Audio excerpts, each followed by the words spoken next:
Hi, everybody. Welcome to the Right or Die Show. I am your host, Randi-lee. On today's episode, I am going to be talking to Ken Bator. Welcome, Ken. So excited to have you on the show. Oh, I am so pumped to be here. I listened to your show, actually watched your show on YouTube. Love what you're doing, and really proud to be on here. I'm so excited to know that you've seen some episodes. Yay! Gotta have all those subscribers, right? Everyone who's listening, subscribe right now. So tell us a little bit about who Ken is. Oh, well, Ken is a Chicago guy, born and raised, lived there for 40 years before moving out to California. And I've been out here in California for about 10 years or so in Southern California. But I'm only 25, so figure that out. I'm stumped. It's the new math. It's the Oh, new I don't math, Randy. understand that new math. That new math Yeah. is very confusing to me. Yeah, yeah, you told me there would be no math on this episode, so I'm sorry for throwing you a curveball. I know, and I thought I was good at math. You dashed my dreams. So what else do? You've got like a poster behind you. I'm trying to like read it. You do some kind of training? Well, that's to hide the rest of the room that is in complete chaos, Randy. But I run two businesses. One is Bator Training and Consulting, which is right behind me. What we do there is we create environments where employees actually want to come to work. Go figure. Whoa. And customers want to keep coming back. It's about brand, culture, and strategy alignment, which I'm sure we'll get into when we talk about my infamous book. And then the other business that I run is the Police Officers Credit Union Association, which in essence is a collaborative effort among a number of organizations that serve first responders specifically. That's very cool. So you have the same kind of hide the room that I do, because this is a sticker. I'm sorry, I just gave away my secret. No, well, you know what? Funny story. I through the POCUA, I also cover true crime for Podcast Magazine, and I will tell you, I talk to so many awesome podcasters like yourself, and the really good professional ones are doing podcasting in a closet. So the fact that we're both in a room, I think we're like maybe one notch above.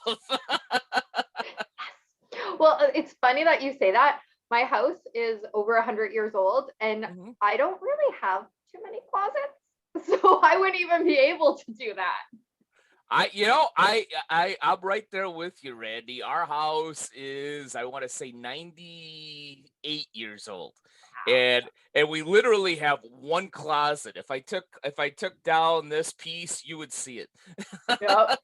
Yeah, these old houses, they were like, you don't need much stuff. This day and age, we're like, give me more stuff. Yeah, I don't get it. Maybe 100 years ago, nobody kept a lot of crap. I don't know. Yeah. Maybe we've gone back to the minimalist nature that we had in the Yeah. 1920s. Who knew? Yeah, exactly. I know I have too much crap in my house and need to get rid of. Actually, I've been getting rid of some, because it's actually very therapeutic, I find, to get Mhm. rid of the clutter. Yes. That's part of Yes. my own therapy I do for myself. Get rid of the clutter, and then it gets rid of some of the clutter in my head too. Yeah, I can understand that. I can Yeah. understand that completely. And you see what I did there? Make that segue into You, mental health. mental health. Hey, you've done this before, haven't you? Yeah. So you start wherever the best starting place is for your story. Oh, wow. Well, if you really want to hear my story, you could buy my new collaborative book called From No Worth to Self Worth. And then we could just end this and you could buy the. No, I'm kidding. But I am. Like, And could, but I don't want to. I don't think your fans would appreciate that too much. No, But yeah, actually, as a side note, I am working on a collaboration from No Worth to Self Worth with Sean Douglas and a number of other authors that struggled with a number of things, many of them in the mental health realm. But I've always believed, and my wife gives me a little bit of crap over this because she's in healthcare. I've been saying this for years that I think everybody is mentally ill. at some level. It's You're just not the only one to say that. it's just thank you. I don't feel alone. It's just a matter of what you can function with. That's what Um, I always tell people. I'm always like, okay, so maybe I'm just going to use depression because that's my issue. yeah, And I will go, yeah, maybe somebody is feeling depressed that day, but is it interfering with their life? yeah, Mine came to the point that it was interfering with my life, right? yeah. So that's my diagnosable thing, is it's interfering with my life. Is yours? Maybe it is, maybe it isn't. I don't know. It's up to you. But that's, yeah, it's such a wide spectrum of Yeah.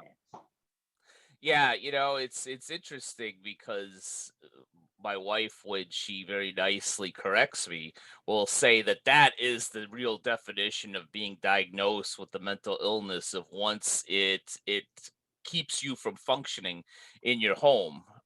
It's one thing to drive to work and think, hey, did I leave the oven on? And just go, yeah, I think I turned it off. I'm fine, and go to work.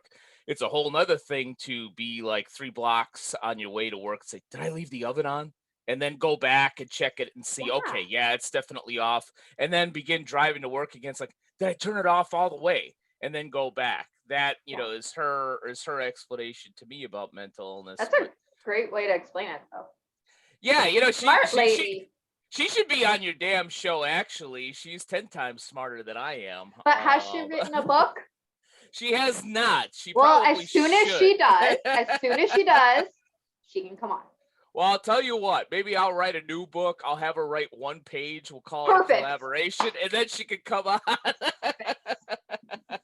um, but it's interesting. You asked me about my story. For many, many years, I half jokingly labeled myself as a functional alcoholic. Oh, And I wore that with pride. Yeah, and I don't know, I can't really pinpoint exactly when or where that alcoholism really started to come to the forefront. mhm. But I mean, I accomplished that. I started businesses. I wrote a book while I was drinking. I accomplished a number of things. I got degrees while I was drinking.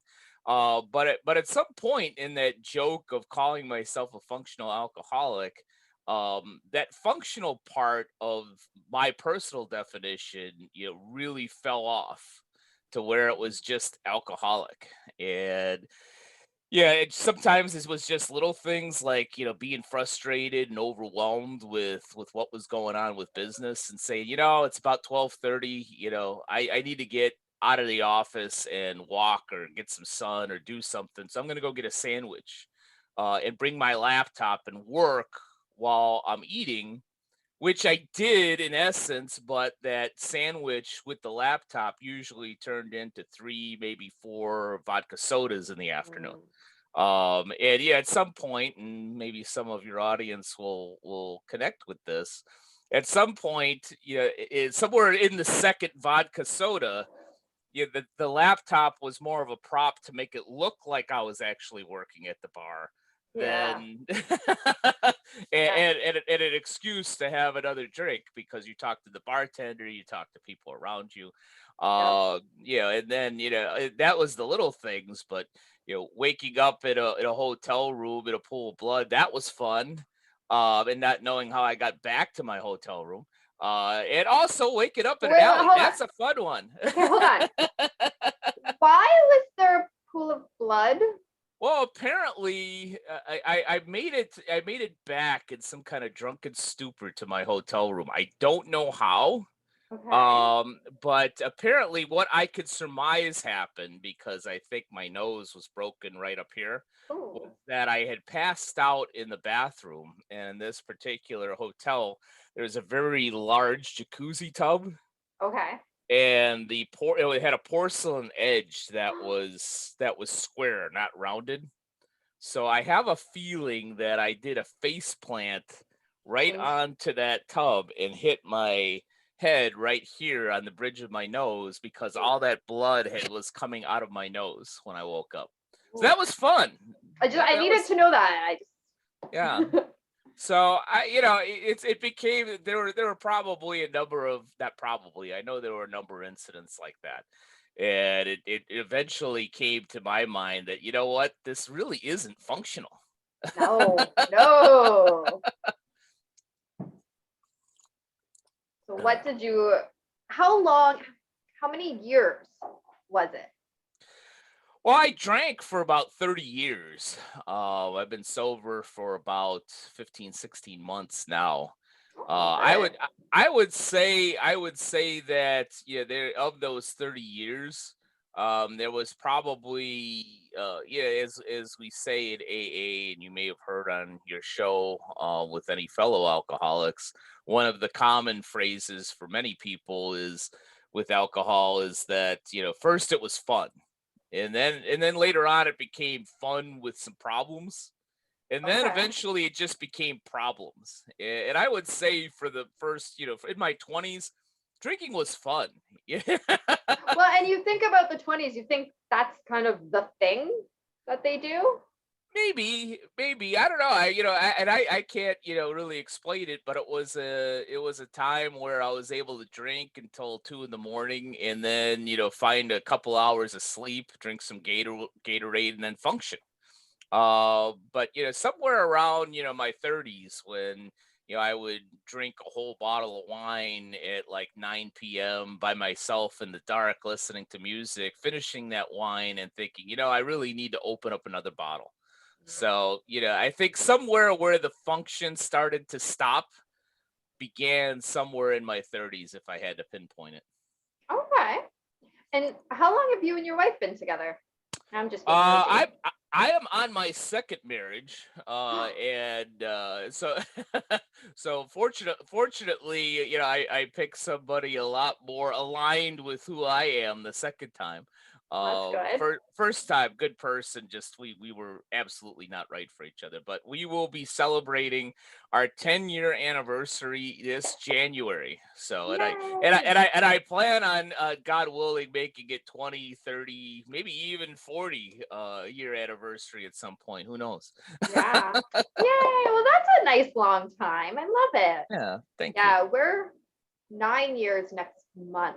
Mm. That sounds right. But but does he have blue hair too? No, his hair looks much more like yours. Okay, yeah, he's a Yeah. handsome guy then. Yeah, exactly. All right. So now that we kind of know where sort of how it started, how did you come to the realization? Well, you've a little bit talked about that, but the realization and the time when you went to seek help. That it was shortly after that bathroom incident that happened Good. that happened. Yeah.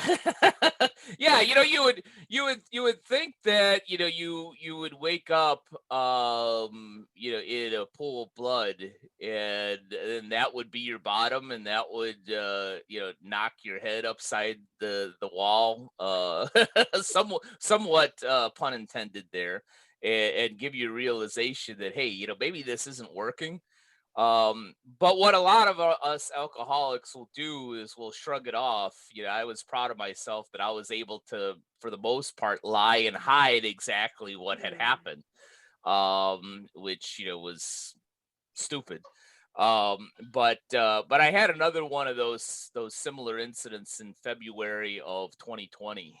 And what came to a realization, especially the morning after, is you're trying to do what had become normal, which is looking at receipts and trying to piece together, what happened over the course of the last 12 to 18 hours that I just don't remember, trying to figure out, all right, if something really went wrong, how to hide it from everybody.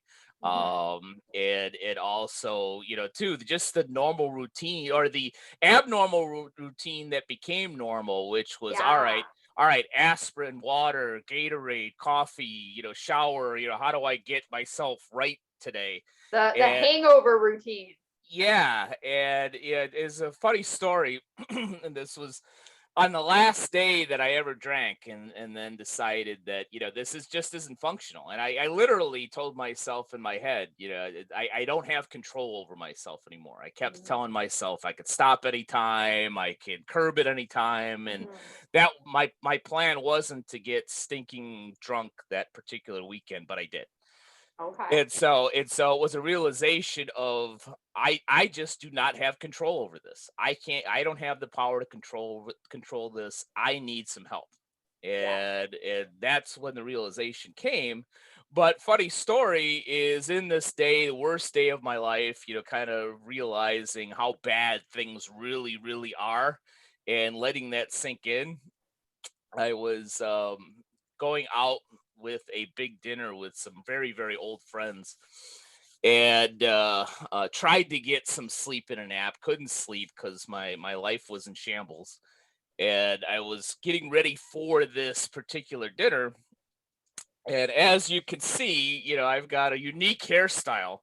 So I decided at the last minute, I really should shave my head for this dinner, because we're putting on suits and everything else. And so, I'm hungover, I'm depressed, I'm completely disheveled, and I'm shaving my head. And keep in mind, I have this raging hangover. So I've probably taken about 6 aspirin on this day, throughout the day, not all at one Yeah, yeah, time, but yeah. throughout the day, to try and curb this sucker. And so I'm shaving my head, feeling like crap, and all of a sudden I just nick myself right about here. I had a feeling that's what you were gonna say. And for those of you that do shave your head, it bleeds like a A lot. bastard. Yeah, my husband, he, like I said, same haircut as you, and Yeah. yep. It bleeds like a bastard, coupled with the fact that I have taken a bunch of aspirins, so blood thinners, and Mhm. I can't get I'm gushing blood out of the back of my head, and I'm holding a towel. Now, did you already have your fancy clothes on? I did not Okay, actually. good, good, because I then you would have. Yeah, I had a white T-shirt on, which eventually got ruined because of that. But I remember looking at the mirror with a bloody towel on the back of my head. And I apologize ahead of time if this is a no swearing show, but I'm looking at the mirror. I go, you know what? Fuck my life. Yep. Something has got to change. Well, I kind of like that you have that memorable moment for your story. Yeah, well, I think excuse me. I think everybody that's ever had any type of addiction, over the last year and a half, I've obviously gotten to know a number of fellow alcoholics, people that, are drug addicts and addicted to other things, that many of them have had that moment. And it's that defining moment, that you always go back to, even when you think about, hey, it'd be great to go get drugs again, or it'd be great to have that drink Mhm. again, or it'd be great to go and gamble again, or whatever the heck it is, that you go Yeah. back to that particular moment. Like my very first sponsor said, is don't forget your last drunk. Don't forget that last experience that you had and how bad it was. At least for me, even on my worst days, I think back at that particular day and how bad I felt physically, how Mhm. bad I felt emotionally, how beat down psychologically I was. Yeah, that if I hadn't made a different decision after that day, who knows? I might be dead. I might be in prison. I Yeah. might be homeless. Divorced. Divorced, yep, yep. Just throwing it out there, just helping you list all the No, possible bad outcomes. you're exactly correct, and I think that's a good point. Yeah, especially for anybody dealing with, because I think that mental illness, and I'm not a doctor, but I think that there's a certain level of mental illness that leads to an addiction, whatever it Yeah. is. Just my opinion. And I think that what I found, and one of my biggest fears, and maybe this was a reason why it took me so long to get help, is some of it's pride and some of it's just embarrassment. and Yeah. a fear of, am I going to lose everybody? Yeah, if I come out and tell people, how bad I really am, and how out of control I am, Yeah. am I going to lose my wife? Am I going to lose my business? Am I going to lose my colleagues? Am I going to lose all my friends? Am I going to lose my parents? And it gotten so bad that I had prepared myself for that. That, actually, you know what? If I lose everybody, I'll figure it out. I'll Yeah. figure a way to build this up. But the truth is, none of that happened. Good. There is not one person that is out of my life from before when I was drinking. But and everybody I've found, including my great wife, have been very supportive. And Good. I think that that's a lesson for people that are struggling, is that if you're sincere to get help and you lay the things out, maybe not everybody, but most people will rally around you. I Yeah. think especially in Randy, maybe you could speak to this, that when you say, all right, I have an illness, Mhm. because it is an illness, and I know I have an illness, I accept it, whether it's diabetes, cancer, or alcoholism, they're all illnesses, but because I know I have X, I am going to take the responsibility to go out and seek treatment. Yes. And I found in my life that everybody rallied around me and said, all right, if you're getting help, you've Mhm. got an illness, then terrific. You're getting help, and let me know what I can do. I'll be Yeah. behind you. I think where people get frustrated, even from my diabetes analogy, if somebody knows that they have diabetes and is eating chocolate cake every night, yeah, it's hard for people to have that empathy, because you know you have the problem, Yeah. but you haven't changed the behavior. Yes. Yeah. I like that analogy a lot, actually. My husband, he has diabetes type 1, so he uses that analogy all the time against various things. So he uses it usually against my depression, right? Well, Hmm. I have to take my insulin every day, so you need to take your antidepressants every day. Yeah. Yeah, okay, you're right. Fine. Be smart today. So he's good looking and intelligent. I like it. You picked wisely. I try. I try Yeah. hard. So, what did getting help look like for you? I was very blessed in that we have some neighbors that have been in the AA program for quite a while. Oh, good. And I think that for a number of years, I felt that I had a problem. I didn't really know what the problem was. Mhm. Is that, I had a problem focusing, I had a problem with overwhelm, I had a problem, really digging into my work, I had a problem, moving my businesses forward. And I always say, all right, is it me? Am I just lazy? Am I a procrastinator? Am I not passionate enough about this anymore? And it finally came to a realization that alcohol was the core problem that was holding me back or causing other issues, throughout my life. And so, after, I came clean per se with my wife and my dad, on the phone. I said, you know what, I'm gonna go and talk to our neighbors. And especially Dan, our neighbor that I really trust, that is a really good man and has been sober for over 30 years. Wow, I just awesome. Yeah, yeah, that is awesome. And I simply said, you know what? Tell me more about AA and what it's about. And because I think that it's time that I need that type of help. And he's usually a very laid back and fun loving guy, and got very serious with me and said, and made sure that, okay, are you ready to go down this road? Because I'll Yeah. help you, but you can't just play with this for a couple days and then go back to drinking. Is this something that you're serious about? And I said Uh, yes. So God bless him, he took me to my first AA meeting the very next day. And he went to a couple meetings with me, and he says, well, you've got the book, you know where the meetings are. Yeah. And do you need me to come with you? I says, no, I can be accountable to go to the meetings on my own, which I did. Good. I attended a meeting every single day in person until this COVID crap started. Mm. Yeah. Do you do meetings online right now? Is that a thing or? That is a thing. There are meetings online. I found I haven't gone to a physical meeting in a while. There are some that are back here in Southern Okay. California. I've kind of settled into a routine where I talk to my new sponsor. I would say once every couple weeks. Okay. He's available, and accessible pretty much anytime.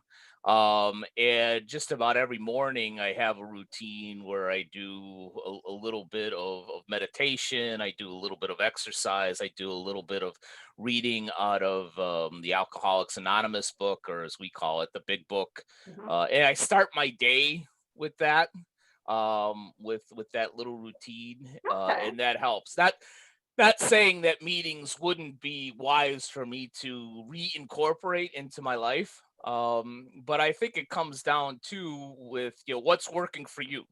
Yeah. I mean, for you, taking your antidepressant medication works. Yeah. Yeah, and if somebody found that yoga and meditation worked, then Exactly. why wouldn't you do that? So I think you got to find out what everybody's different. Everybody has different body chemistry. Um, I Exactly. I think you got to figure out what works for you, and if it's working, then damn it, stay with it. Mm-hmm. Exactly. That's what is so great about the show, right? We're talking everybody what works for them, and everybody who's watching and listening, try it. If it doesn't work for you, no big deal. Go to the next episode. Yeah. So from there, um, what did you do? Have you been working through the steps or going to therapy? What kind of other things have you been doing? Yeah, I'm working through the steps. AA jokingly calls it slow briety. In I've that, never heard it. I like it. yeah, Cool. obviously most of your audience knows that there's 12 steps. I'm probably somewhere in a defiant, prideful, childlike way, slowly working my way through step 4. I think Um, that's one of the harder ones, right? it depends. I think it's interesting, and I'll share another story that may help your audience from a conversation I had with my sponsor recently. Is that I struggled quite a bit with step 3 for a while, which some people would think that is easy. And step 3, without reading it verbatim, is basically you're saying it's not your will, it's God's will. You give your Mhm. your will to God. He's the one that's running the show, not you. And I struggled with that. I 1 and 2, not so much. My life became unmanageable. I realized I always had faith, and so saying that God's the only one that can help me was not a problem. And then 3 was a little bit of hey, I accomplished some stuff on my own. I think I did some things. Why does it have to all be God's will? I'm happy to do the prayer and hey, let's do this together. Come on. But why is it all His will? It's all. Excuse me. I really struggled with that for a while, and then finally kind of came to grips with it. And that's when I found Joe, my current sponsor, who is very has a very strong faith, probably stronger than mine. God bless him. And he mentioned, you know what? I'm really glad to hear that you struggled and spent a lot of time on step 3, because he said I feel that too many people say, oh yeah, God's will, no problem, let's move on, Mm, and they don't really embrace yeah. what that truly means. And then step 4 is basically listing out all of your resentments. Yeah. And my problem, and I continually deal with this every day. And maybe some of your audience can align with this, is that when I was drinking, um, I wouldn't call it something similar to bipolar disorder, but I had a lot of a lot of this. Okay. A lot A of lot ups of a and lot of roller downs. coasters where, I was, really high and happy. It's like, hey, let's have a drink. I Yeah, got a yeah. new client today. Let's get smashed and, ruin our next day. Yeah. Just so we can sell. Celebrate.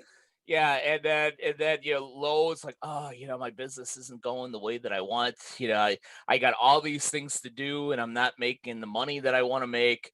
Let's go have a drink. The drink will make me feel better. And it was constantly, this roller Yeah. coaster. I found that when I started working the steps and started really digging into AA, that things kind of leveled off a little bit. But what I found for me is that my leveling off was that if you want to, again, I'm not a therapist, I'm not a psychologist, Yeah. just No. trying to explain how I feel. If you call this kind of like a baseline of, hey, I'm happy and everything's, all right. Yeah. Yeah, I seem to float right underneath that all the Okay. time, where there was always this slight edge of anger. Yeah, and I knew it, and I was able. Now that I'm not drinking, I'm mindful of it. I can realize it. I can pinpoint it. Okay. But with that little tinge of anger, and it's good because with this little tinge, and it, you can control it without blowing up because you're angry. Yeah. So in and of itself, that's a good thing. But anybody will tell you, including me, even though I'm in that state, is that you really want to live the rest of your life with this little tinge of anger 24/7. Yeah. So that to me is why step 4 has been such a challenge. I am doing it. I will complete it. But when you get into some of these resentments, some of which that go really deep, some of them which are just ridiculously stupid, and Like. some of it, frankly, that is really justified. Yeah, in talking to people, they say, yeah, you know what? I'd be angry about that. Yeah. You're right. You got screwed. It's bullshit. But yeah, it's the step 4 is rooting through all that crap. Yeah. And what I find when I start working and diving into step 4 is that little tinge starts going down where I feel myself getting more angry, and I kind of bounce back and say, you know what? I'd rather just have that underlying anger than be completely ticked off looking back, say 25 years ago when, yeah, I got screwed. Yeah. And, I'm still ticked about that. Yeah. And that's just it with anger or the way we hold on to things is that, like you said, 25 years ago, why are we letting something that happened 25 years ago? I mean, I would have been a baby, so I don't remember. Not a baby. I would have been in like kindergarten. Yeah. But why are we letting something that happened so long ago dictate our feelings in our life now? Yeah. Well, now you're starting to sound like my wife because Smart lady. because she tells me that it's like that happened, 37 and a half years ago. Why are we talking about it now? I didn't even know you then. But it's sometimes it's easier said than done. Oh, for sure. A It lot of my stuff comes from the mm, past. And I mean, that's what I've yeah, written about in a couple of my books, right? Is the yeah, past. But in order to move forward and for me not be depressed, I have to look back, deal with it, and then not let it ruin my now. yeah, yeah. And I think for me, that's one thing that made a lot of sense in the AA program is using my words. It's about today. Yeah. Worry about tomorrow, tomorrow. Yesterday is yesterday. Today, your goal is to get through the day as best you can, yeah, and stay sober. Mhm. Yeah, that that the goal is to go to bed sober, and then you wake up the next morning sober or without a hangover, which is Yeah. from somebody that's had many, many hangovers. I really enjoy that part of it. To Yeah. actually, it's 8:35 here in California, and I'm talking to you. I guarantee you, 2 years ago we wouldn't be talking at this time. Well, Uh, that's good then. I am glad that you're able to talk that early in the yes, morning. or I would have muddled through this. Yeah, yeah, Randy. Yeah. Then it Sounds would have been interesting. so fun. Yeah. But yeah, it's such a good point. We have to deal with stuff so that we can be in the Mm, moment now. And actually, so I teach yoga, and one of the books that we had to read was called The Power of Now, mhm. by Eckhart Tolle, if anybody Okay. wants to read it. But the big gist of it is live in right now. What has happened has happened. We cannot Yeah. go back and change it. What is to come is to come. You cannot prearrange it. We can only have what is right here and now. And Mhm. the book is pretty good. If you like audiobooks, I wouldn't suggest listening. That's how I did it. I listened to it, and it was really boring to listen to, but the Mm. content of the actual book is really, really good. So Yeah. I would say read it yourself. Unless you like monotone voices, like my kid likes monotone voices, so it's great for him. Um, but yeah, the book itself, fabulous. Yeah, it's interesting how I've always wanted to put my book into an audio version. I've never quite gotten around to it for a few different reasons. Maybe now that I'm sober, we could try that again. Yeah, there you But go. maybe that was the freaking problem to begin with. Hmm. I was never sober long enough or non-hungover long enough to actually create it all in audio. But yeah, it's interesting how some books seem to lend itself really well to audio and others not so much. Yeah. For instance, one of my favorite ones of all time is an oldie but goodie, The Seven Habits of Highly Effective People. Yeah. And that actually I found, if you read the book first and then you use the audio portion as a refresher, and then you could always go back to the original book and say, yeah, that was on page 38. And I Hmm. remember writing some notes on that. That becomes very valuable. I remember I tried to listen to The Art of War by Sun Tzu on audiobook, and that was a cure for insomnia. Alrighty. Yeah, I'm actually working on turning my one book, Embracing Me, into an audiobook right now. And what Mhm. I've learned is it's really freaking hard. Okay, it's not hard, That's a getting technical phrase, by the way, but go ahead. exactly, totally technical. Getting the sound quality to match what the the ACX people thing want is Yeah. a real big challenge for me because I don't have oodles of money to pay somebody else to do it for me. Yeah.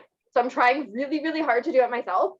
And of this 8 chapter book that I recorded all the chapters for, not realizing all of these other little intricacies, 3 of them worked. I have Yeah. to go back and record all the other ones. Now, now, see, I'll let you and your audience in on a little tip of what I'm thinking of doing with my book, in an audio version. Is you're right. I really don't want to go through the resources, let's say, to have it, where it's on Amazon and so forth. But what I am thinking of doing is in connection with two of my shows, Cool Culture Corner and Branding the Experience, of having the audio version be whether I do Patreon or something like that, Oh, yeah, yeah. be the extra. Where Nice. if you're on Patreon or some other type of premium content with Yeah, me, yeah. that's one of the things that you get is you get the audio version via an MP3 file. You listen to your car or on your phone Hmm. or whatever.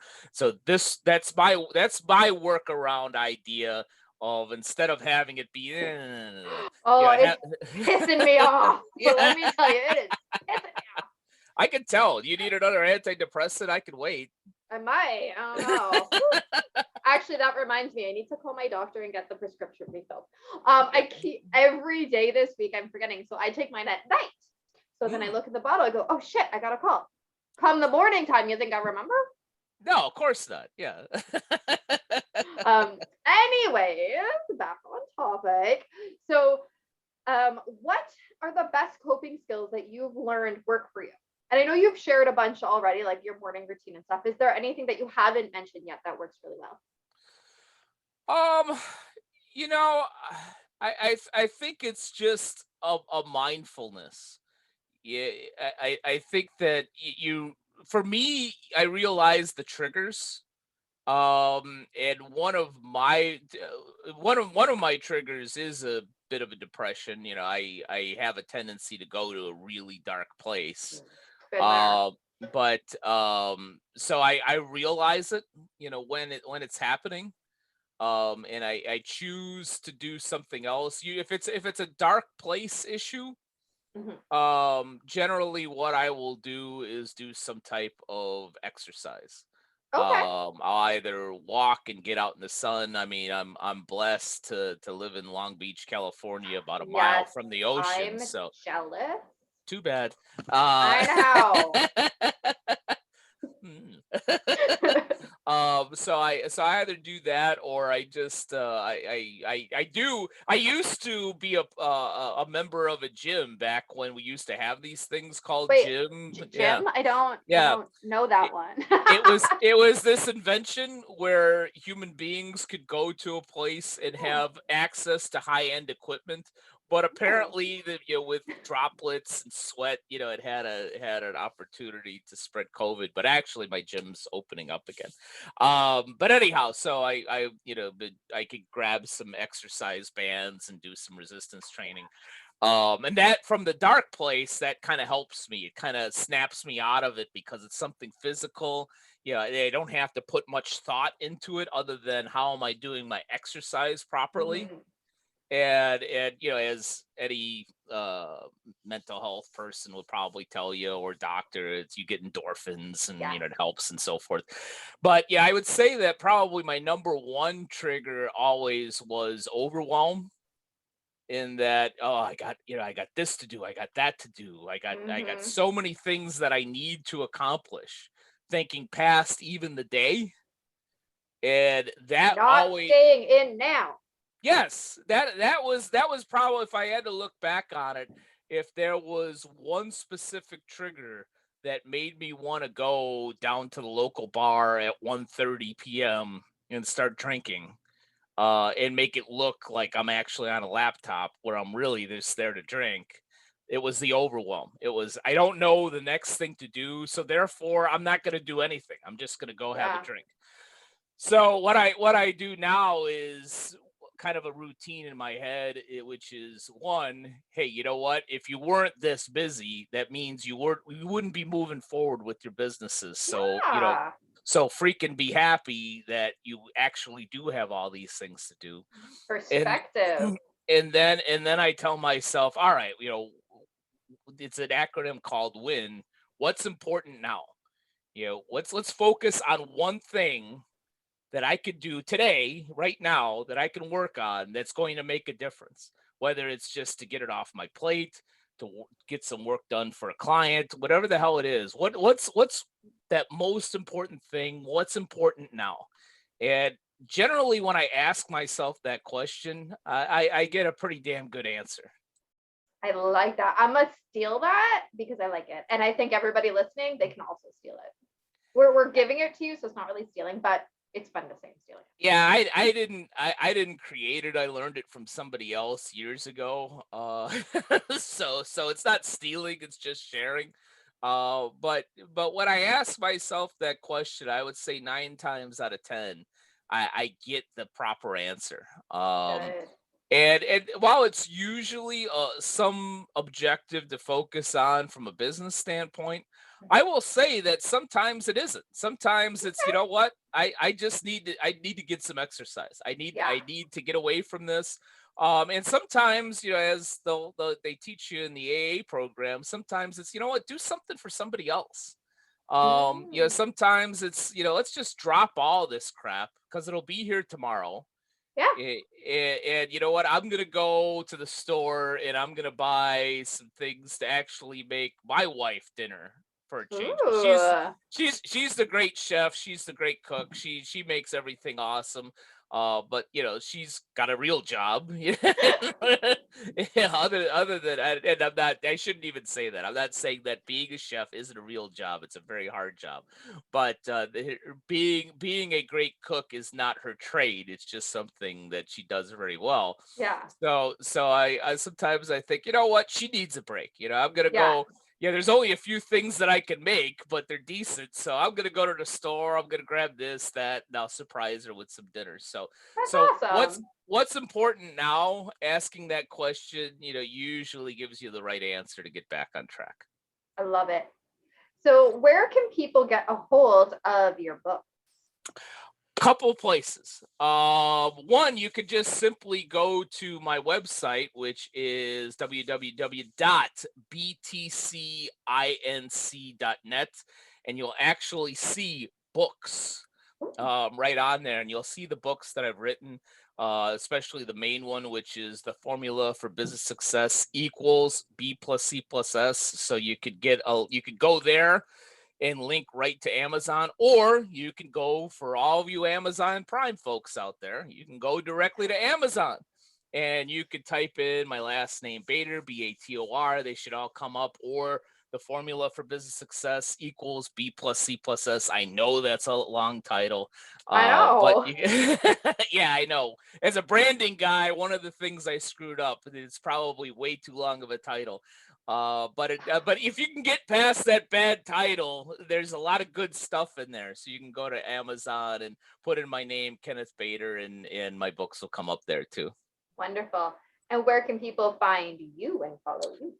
Well, aside from my website, which is my number one, uh, um, I can't even talk today. With recommendation, which is my number one recommendation. If you want to learn anything about me, go to the website btcinc.net, because it's got books, it's got all of my podcasts, it's got all of my consulting services, talks a bit about me and so forth. That's probably the easiest way if you want to know more about me. If you want to link in with me via social media, my favorite social media platform is LinkedIn, and I'm very easy to find on LinkedIn. That's where I would suggest trying to find me if you want to go that route. All right. I have LinkedIn, but I don't use it effectively. Yeah, I'm finding that it's not a millennial or Gen Z thing. No, I just don't really care for it that much. I made one a million years ago when I worked at the Native Center.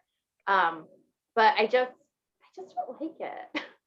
You're making me feel old. I mean, I'm LinkedIn sorry. is a very valuable social media platform. There's So all I'm kind. told, but I would still rather go on TikTok. You know what? Two gals that are good friends of mine. They do the Crimeaholics podcast. Holly Oh, I Ann like and that. Kenzie Durbin. They swear about TikTok that. But I made a TikTok for my animals because I have cats and dogs, and yeah. Got it. Well, funny story about LinkedIn, very quickly, if we have a little bit of Yeah. time.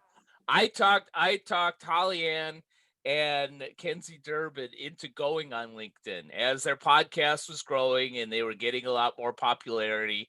Yeah, they're on Facebook and Instagram and TikTok and all these things. I said, you really should be on LinkedIn, because you talk to police officers and other people to get on your show, and I think you really should be on LinkedIn. And so, like, reluctantly, they both created a profile.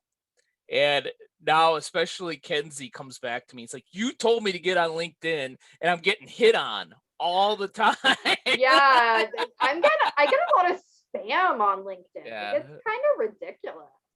Like, don't friend me to try to sell me something. That's not a thing. Like, that's not what LinkedIn's purpose is. Ugh.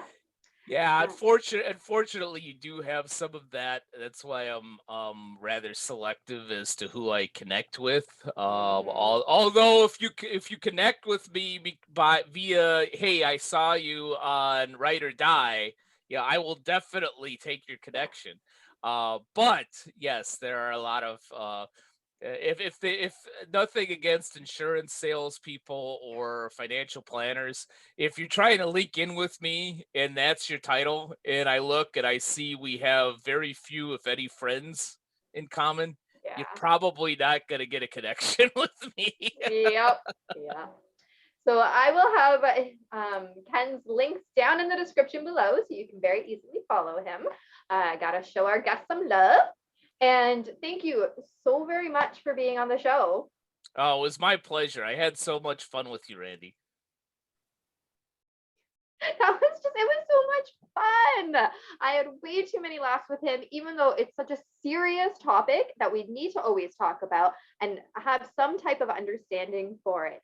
But it was still so much fun. If you are part of our Patreon, then we are going to have some behind the scenes footage of conversation I had with Ken afterwards, where we keep having some good old laughs. So be sure to check that out as well. And of course, we have our merch store where 10% of the proceeds go back to the Canadian Mental Health Association. And remember, the only way to end the stigma of mental health is to speak openly and honestly.